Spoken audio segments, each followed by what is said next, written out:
Hi everybody, thank you for joining me for part 2 of my celibacy story. Let me tell you guys exactly where I left off. This is the part where I started to understand the idea of becoming celibate, but I wasn't really fully committed to actually being committed fully. Like, I didn't really understand the full aspect of celibacy, right? So around this time, like, I started to question it a bit more, and I still was interested in being intimate and having sex with guys at the time, and the type of man that I was attracting was like, it was trash. So basically I'll be going into this video is when I moved out. When I first moved out, that's when I started to take myself spiritually, emotionally, and physically serious. I was able to I just wanted to connect with myself a lot more. Like, I didn't want to, I just wanted to love myself more at this time. Like, I didn't know who I was. I didn't know what I wanted to do creatively. And physically moving away from my ex, because we still had our place together, right? So I had to wait until that lease was up and I found my place. And once I did that, it felt like a breath of fresh air.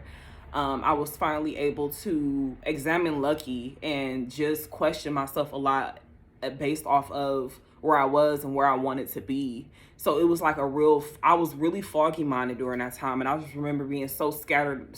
I had a lot of scatterbrain and maggot brain. You remember that song? But, and during, like, I really just wanted to take my time, my energy, and my space very seriously. Like, I really started to question a lot of things that were in my life, and I was so angry, you know what I'm saying? So this is around the time that, like I said, I started to work out more because I was still dealing with health issues at the time, and I just wanted to be healthy. I wanted to figure out how to love myself more, and I wanted to explore myself. Like, I wanted to be able to say what I liked and what I didn't like as far as myself and other people go, right? Because people are a mirror of us, you know what I'm saying? So who we attract is who we are. So, and at that time, like, I remember still wanting to be intimate with guys, and the guys that I used to meet were so sexually driven. Like, and I remember, I always used to just I used to be heavy on full moon and new moon rituals, which I still am to this day. But, if I'm heavily drawn towards it, I'll do it. But if I'm not, spirit calls for me to do certain other things. So during that time, like, I remember I used to write down in my journal, like, I literally want to have sex. Like, I want to have good, pure, exciting sex. You know what I'm saying? And wait, I'm skipping ahead, because at first I used to, when a new moon came around, I used to be like, oh, I just want to have sex. But then I realized the guys that I was attracting still had the same energy of being within a relationship, not having much going for them spiritually, and were just sexually driven. Like, it had no passion behind it, right? And I remember having a conversation with my friend at the time, and she was just like, well, maybe it's the way you saying it, because you get what you asked for. And I was like, oh, like, so I had to go back to the drawing board. I was like, hey, like, I want sex that's exciting. I want sex that's passionate. I want sex that's spiritually driven, like, you know what I'm saying? But I still couldn't connect with that aspect of it, because I still was attracting and allowing the same guys into my energy. And I remember one guy in particular, and I was just like, you know what?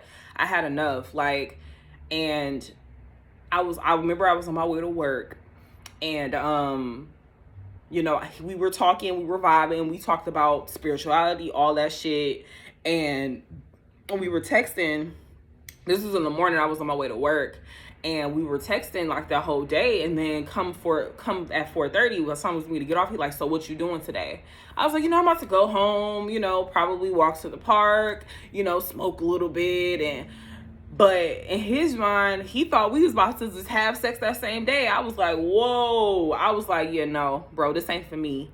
this ain't for me. And then I was just like, looking back, you know, I don't feel like I was fully comfortable with myself to have that experience, because to each his own, like that may have been great for other people, right? But for me at that time, I just wasn't fully comfortable in it. So I'm like, that's when in my mind, I'm like, you got to be careful what you ask for, because that's what you will receive.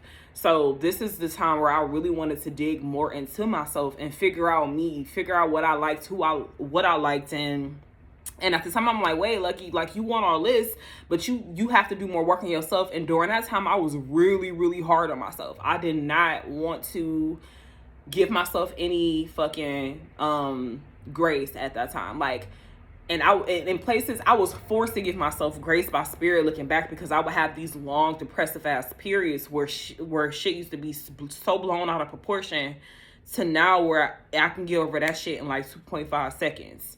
So, yeah, I just really wanted to deepen myself. I wanted to look further into myself. So this is the time that I got more into, you know, podcasts. I started to write more. I started to like go outside in nature, go to the gym. And, the podcasts that I used to listen to were like spiritually driven. One of my most favorite ones during that time was Small Doses of Everyday Use, hosted by Amanda Seals. And her podcast changed my life. And I also just connected with it on a different level at that time. Because, you know, when you're healing, you want to find people that you feel authentically drawn to. And I feel authentically drawn to her, Amanda Seals, Issa Rae at the time. Like, I just fell in love. Like, I already loved Insecure, but like, I just, at her as a creator and an innovator, like, I just really looked up to her during that time. Sheila Marie was a huge one. She is a self-love influencer. She I remember watching her on Facebook, because I've heard that it was not Facebook, but IG at the time, and I went past her videos and she was talking with William, and that was I forgot the name of his podcast. His was like so good. I forgot the name of his podcast, but that one really helped me out too. Was just connecting with my spirituality and how I came about certain things and how I looked at certain things. That was a really good one. But if it comes to mind, I'll just say it. And I came across him and William and Sheila, and they had a 10-day self-love course. And I took that course, y'all, and it was so good. Like, at the time, like, I really needed to grieve and accept myself at the time, and that really started the healing journey for me, because the first part is not only accepting your pain, accepting where you are, it's also taking accountability for where you are and how you view certain things in your life. So it really helped me to deepen my spirituality and how I interacted with people at that time. So I was really on my spiritual shit heavy, and I just really started to express myself a lot more in that space. And I started to like post new moon and full moon rituals on IG. Like, I just wanted a place to where I wanted to express myself and become spiritually driven. Like, and this is around the time where I also got back into astrology, because like when you with someone, right, like if they express that they don't like certain things, you will automatically cut it off, because you like, oh, if they don't like it, I don't like it, which is, you know, it is pretty self-sabotaging in a way, you know what I'm saying? So I just stopped doing it. But I was always into astrology since I was like fucking 9. Like, I always loved looking up my signs. You know, Wi-Fi computer system was crappy during the day, so I mean during that time, so me just being able to engulf myself in this practice again was amazing. Like, I also started getting into like tarot during this time too. Watched it on YouTube. It wasn't really big around that time, but now it's like flourishing, which is beautiful. And I wrote a lot more. I started to express everything, all my thoughts on one thing. A couple, you know, cons during this time, looking back, I used to smoke all the time. Like, I was a heavy smoker, and I wasn't a heavy drinker, but I noticed when I was suppressing my feelings or suppressing my thoughts, I would drink a lot more, right? So this is a very heavy period, and I was not the nicest person. Like, I was still had so many emotions suppressed, and at this time I still was not seeing a therapist. This is a lot of self-healing I was doing around this time. So those periods when I felt those dark moments, when I was by myself, like, I really questioned my worth, and I really questioned where I was going and how shit was gonna be for me. Like, I really didn't know. Like, and this is also around a time where I wanted to find out what Lucky wanted to do creatively. How does she want to shine her light on the world? Because, like I said, during this time, I was in my spiritual bag heavy. Like, and it's so exciting when you start, right? But coming into it, like, this shit ain't fun. It's fun. It has its beautiful aspects and everything. But when you first start, you get the crystals and shit. You get the sage. You get the palisano and all that. You know what I'm saying? But, you know, and that shit is helpful. It's tools. You know what I'm saying? We got to remember that those are tools. So they really don't help us as much. So, yeah, this is when I got into my spiritual bag and everything. What else? I'm looking down at my notes, making sure I go everything. Yeah, like I said, I really didn't have a mental health therapist at this time either. But yeah, this is when I wanted to really find myself creatively. So this is when I also started my podcast, which was my previous podcast, which was called the Goddess Thoughts Podcast. And that was a really exciting time for me, because this is the first thing that this is where I invested myself into. I really wanted to talk about my journey, but I wasn't ready yet. Like, I was still in it. I was still going through it. So a lot of ideas that I wrote down, I couldn't do because I was still in it. So I wasn't really comfortable sharing myself yet. So that happened. And yeah, so that's just basically sums up where I was spiritually, mentally, and physically, emotionally. I was just in a really dark place, and I just really want to shout out to the people who were around me at that time, because this is where a lot of I didn't trust a lot of my relationships, and I spilled a lot of my emotions and my pain and my depression and my anger out on them. You know what I'm saying? Not purposely, but when, like I said, when you're healing and you're doing the work, like, it's ugly. It gets really fucking ugly. So a lot of those relationships that I was building were not, you know, I was brutally honest. Like, I was just not a nice person at that time, but I didn't know how damaged I was, because I could have sworn I knew every fucking thing. So, yeah, like, so me coming into the space of wanting to rebuild my idea of intimacy, I met a lot of faulty guys. And so, let me see, just to make sure I'm covering everything.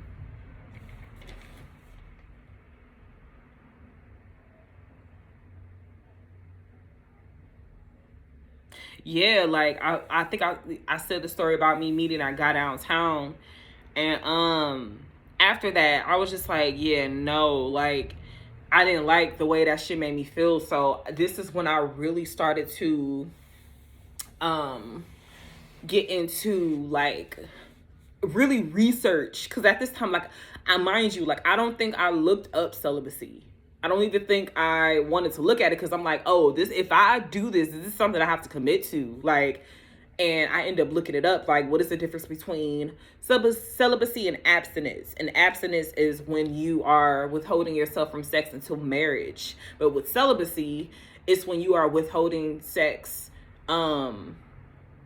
It depends, but I'll just say, like, the dictionary term was basically, like, you withhold yourself from sex due to, like, religion, health issues, personal reasons, and stuff like that. But for me, I withdrew from sexual relationships because of personal reasons, right? Like, I didn't want to merge my energy with anyone else.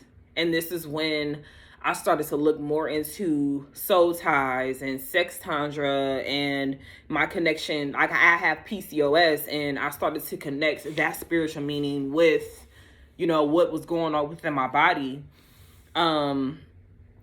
And so for me at the time, it was basically how I defined it, and I wrote it down. Celibacy is when you are withholding your sexual energy until you meet someone of your own personal caliber, and you are giving your body a break from it coexisting with another energy. So that was my definition at the time. And this was me going into year 2. And I did feel quite defeated because of the guys that I kept meeting. But this caused me to look more into sexual energy because I wanted to know, because I kept seeing like memes about it, like sexual energy and stuff, about soul ties and all that stuff. And I really wanted to look more into it. So this is when I found out like you can have a soul tie between like being sexually active with someone, and you could pick up their energy. And I was like, wow, that shit crazy. And this is where like the spirituality aspect came in. Like if you have sex with this person, then you're picking up all their energy. Like it's like their DNA meets yours. So it's like y'all are together now. Like, you know what I'm saying? So if that person is carrying childhood issues, holding on, got their own separate issues with abandonment, fear, anger, depression, like you're picking up that energy, right? So, and I even looked further down into, like I mentioned, I had PCOS too. Still have PCOS, but PCOS is polycystic ovarian syndrome, and that affects your sacral energy, like your sacral chakra. And I even looked more into that, and they basically said like, yes, that can be caused from that too, like within your own energy. Like not to say that sex causes that, right? So let me get that straight. Like sex does not cause that, but it can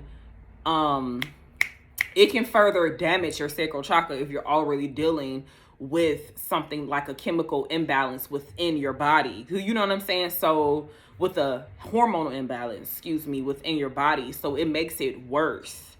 So I started to look more into that, and then that was daunting to me because, like I said, like looking back, it wasn't like the most faithful relationship. Like it was more of a situationship, but I wasn't having sex with anybody. Like he was the most active one, and which I knew, but he was still coming home and bringing those energies into my body. So it really wasn't helping my hormonal balance at that time. Like I remember when I first got diagnosed, I was taking birth control, and that shit was so fucking depressing. Like I literally had I had suicidal thoughts. And for me, that shit wasn't normal. And I eventually stopped taking it, and then I felt better, but I still had that imbalance within me because I was still within his energy. So and that's when I learned, like, I'm really fucking sensitive to energy. So, like I started to look at more like into womb care. And this is when I got more into my diet, learning that the diet matters and all that stuff. So this is more like my more holistic view started.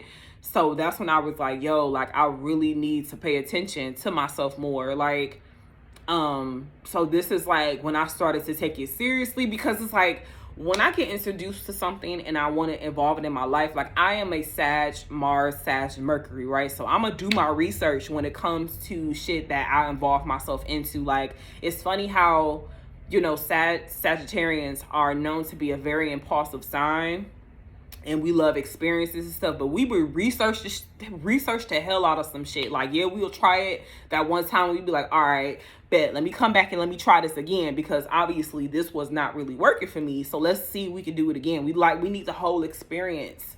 So yeah, like I was just doing a lot of research, and this is when I started to look more at tantric sex and like the energies that you could pick up off that, and the idea that people have, like tantric is breathing and everything and connecting with it and all that stuff. And just basically, this is when I got into like sex manifestation. It was just like sex manifestation, like further down the line, but it was just lit information on top of lit information. So yeah, like I just had to reevaluate my path and really force myself to be on this path. Like, and I really started to question, like, you know, will I ever find someone that is for me? Like, I really felt like I was alone and I didn't really have the necessary tools to continue, you know, my just journey, because I'm like, I have a hard time connecting with people. I don't, at the time, I did not give people a try. Like, I just was like unhappy with what I was getting. So I really had to, you know, dig deeper. You know what I'm saying? So yeah, this is like, I'm gonna end here because, like I said, I don't want to make the videos too long. But yeah, this is part 2 of my journey, and as you can see, this is when I started to become more aware of where I was and how, you know, I was picking up energy and inform myself more. So yeah, looking back, like I really enjoyed this part because like I love talking about spirituality, and it was nice for me to be able to grow spiritually within this aspect. So yeah, like this is my journey, and you know, I'm being really authentic when I say, like, when it comes to celibacy, you know, it's a forever journey. You know what I'm saying? You can stay on it for as long as you want. And as I went further and further down the line, I was able to identify it, which I'll talk about as well. But thank you so much for listening. If you have listened so far, I appreciate you listening, and I hope you continue to get the tools that you need from it.